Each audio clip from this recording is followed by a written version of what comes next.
Hi, this is Brian. Welcome back to Philosopher's Notes TV. Today, another great book, The Procrastination Equation. The Procrastination Equation by Piers Steel, PhD, subtitle, How to Stop Putting Things Off and Start Getting Stuff Done. Piers is one of the world's leading researchers on the science of motivation, specifically procrastination. And this book is awesome. Super smart, funny, good read. He walks us through kind of the evolutionary and biological underpinnings of procrastination, then walks us through the costs of procrastination personally and as a society. It's nuts how much wasted time we have out there. Everyone procrastinates, as I discussed in the last episode we had on procrastination called Solving the Procrastination Puzzle. And then, of course, he walks us through some practical ideas on how to deal with our procrastination. Philosopher's Notes, bunch of big ideas. Let's jump straight in. Makes sense to start with the equation, right? So Piers created an equation that captures basically all the research in motivational science. E times V divided by I times D equals M, motivation. Let's unpack that. We start with E, expectancy. I will walk us through what all these things mean. Expectancy times value divided by impulsiveness.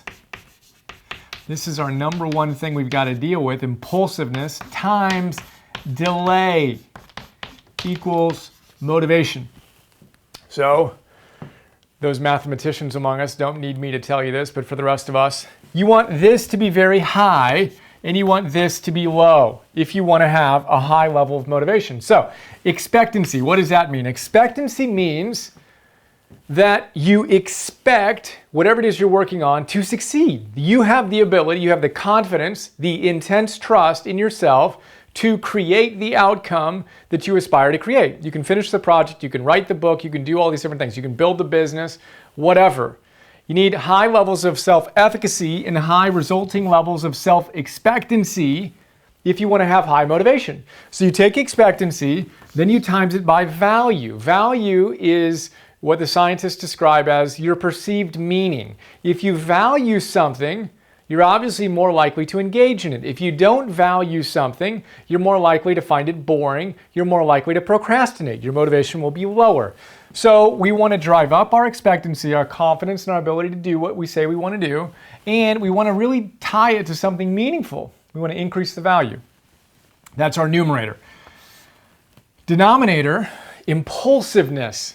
Piers says that without impulsiveness, without chronic impulsiveness, there'd be no such thing as chronic procrastination, right? If impulsiveness did not exist, chronic procrastination would not exist. But the reality is, we are hardwired to be impulsive. We want immediate gratification, but only all the time.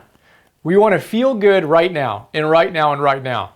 So, when we have a project in front of us, we're almost always going to be drawn to do the more exciting right now. Pinball is a lot more interesting than studying for your exam. The internet and all of its distractions, which we'll talk about a little bit more later, is incredibly attractive and addictive, and we need to control our impulsiveness if we want to increase our motivation. So your level of impulsiveness is your number one driver. And again, the book is all about helping us optimize each of these points. We're going to talk about some of them. But then the next variable is delay. Delay is basically how far into the future do we need to complete our project. The further out, the lower our motivation is to do it right now, right? Which is why most of us crammed in college. I certainly did. I did some prep, but I also had fun seeing how much I could get done right before, right? Procrastinated. The delay needed to be very short for me to take acute action, right? As it became very short and this became lower, my motivation went up. So those are our four variables. Expectancy times value divided by impulsiveness times delay equals your level of motivation. Now let's look at that and see what we can do to optimize some of these variables. Very cool equation. Island hopping is our second big idea. So if you want to increase your expectancy, right? Let's say that your self-confidence can use a boost, right? And we can all always afford to boost it, whatever level you're at. You always want to dial that in even further. He says you want to create what he calls success spirals, where you're spiraling up by creating a series of wins. You want to have mini successes. And he uses the metaphor of Polynesian explorers. So if you're sitting on an island, here you are, and you look forward and you see an island in the horizon, and you go for it. You sail to that island, you get there, and then from that island, you see another island. And then you set sail for that, and the process continues. That's success spiraling. Each time you succeed, you have more confidence you can do it again. Another metaphor that I like to use is dominoes. Dominoes can knock over another domino that's 50% larger than it. So then what you want to do is focus on this domino, knowing that if you hit that one over, you can knock this one over, and so on, building success spirals. I talk about it a lot more in the note. The strategy that I've used to build the business that I'm building is basically all about this. Identify the next small target and go out and hit it. I talk about that more in the note. I'll leave it at that for now. Mental contrasting is our third big idea. Mental contrasting, this is huge. Mental contrasting is greater than creative visualization. So if you are into your vision board and the secret, you may want to listen up right here in particular. Research has been done for decades that shows that merely visualizing your little creative fantasy about what you want to see come to fruition in the future is incredibly ineffective. You need to add something to your creative visualization. It's fine and awesome to imagine your ideal outcome, but that by itself is not enough. What you need to do is mentally contrast your ideal outcome with your current reality. You need to hold an expectancy that you can achieve the outcome you want to see, whether it's getting a job that you want, again, or building the business or writing the book or whatever, creating the relationship, etc. You got to see that and feel it, right? High expectancy. High value that goes with it too. It really means a lot to you. But then you need to juxtapose it, mentally contrast it with your current reality. Wow, you know what? I'm not currently in a relationship, or I don't currently have the health that I want. Creative visualization experts never have you do that. You can't do that, right? Law of attraction, you can't think of anything negative. Okay, science says that's not the way to go. You want to juxtapose it, hold both, then you want to see the steps in between. And what that does is it creates a necessity to act. You know that there are going to be challenges in between your ideal outcome and your current reality. That's the source of true confidence. You don't brainwash yourself into thinking that you can just think about it hard enough to get the outcome you want and deny the fact that there will be struggles, there will be setbacks.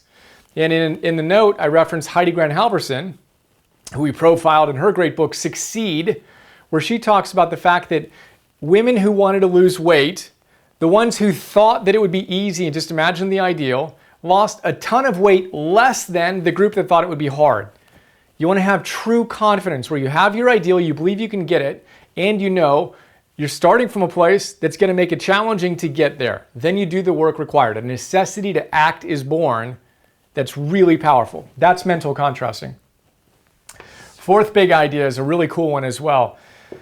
Pierce makes the point that if you can improve your efficiency by just 10%, and he gives us a way to do that I'll share in a moment, 10%, if you can do that, doesn't sound like a ton, right? But if you boosted your performance by 10%, you would literally create more than an extra month's worth of work in the course of a year. You'd be able to get a month's more work done in the year by simply becoming 10% more effective. That's crazy. One more month a year? What can you do with that? You can do a crazy amount with that by boosting your efficiency by 10%. And his idea on how to do that is very simple. He says, quit distracting yourself. This is an idea from the impulsiveness section.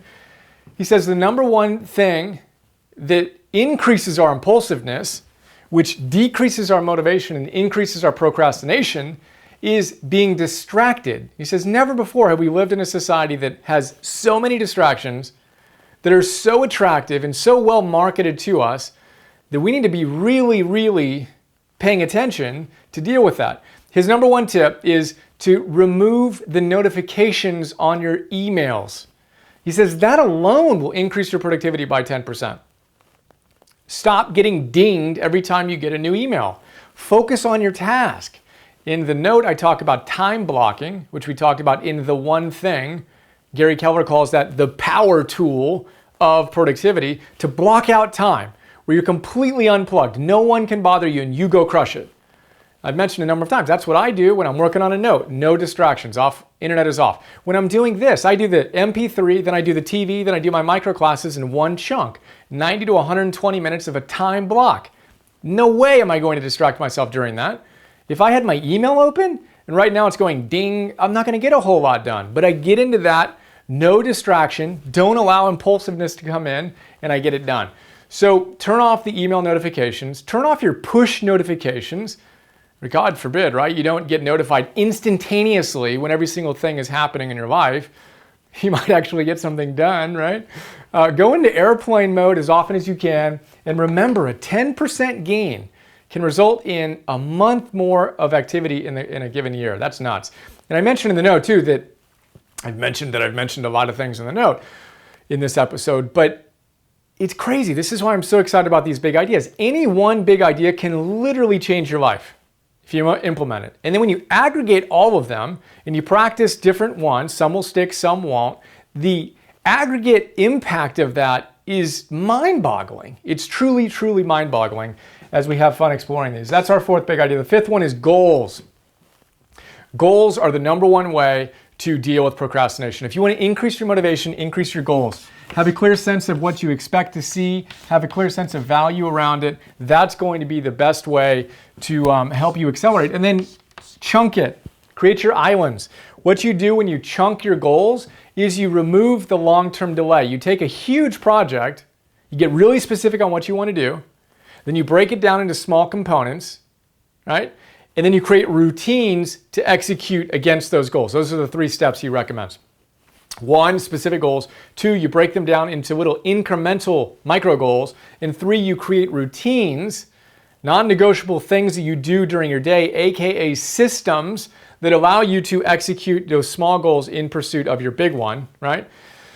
But this is how we are able to increase our motivation, use goals. They're huge, 10%. Way more than you think when you compound that over time.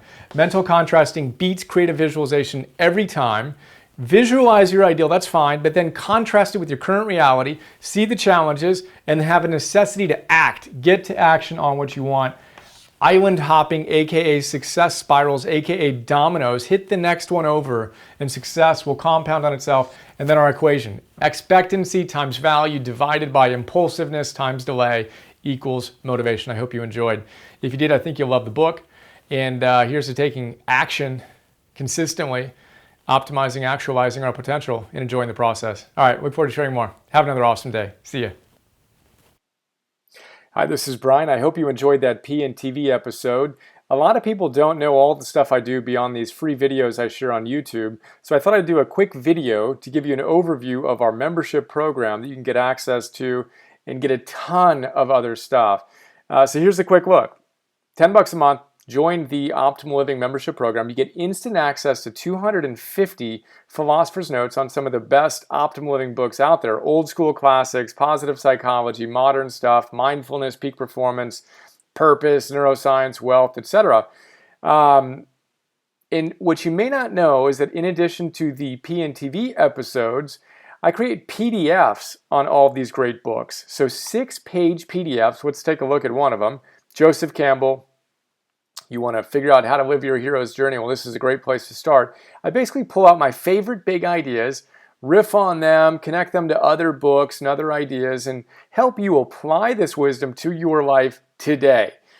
That's what the PDF looks like. Again, we have 250 of these on all these different great books. And then I record those PDFs as an MP3. So you can listen to that MP3 while you're on a walk or working out or doing some errands or whatever. That is Philosopher's Notes. A lot going on there. And then in addition to Philosopher's Notes, you get access to Optimal Living classes, Optimal Living 101. Idea here is that all those great teachers come back to the same big ideas again and again and again. I distill those ideas into classes. Super practical, fun, inspiring classes ranging from Habits 101, Confidence 101, Getting Stuff Done 101, Meditation 101.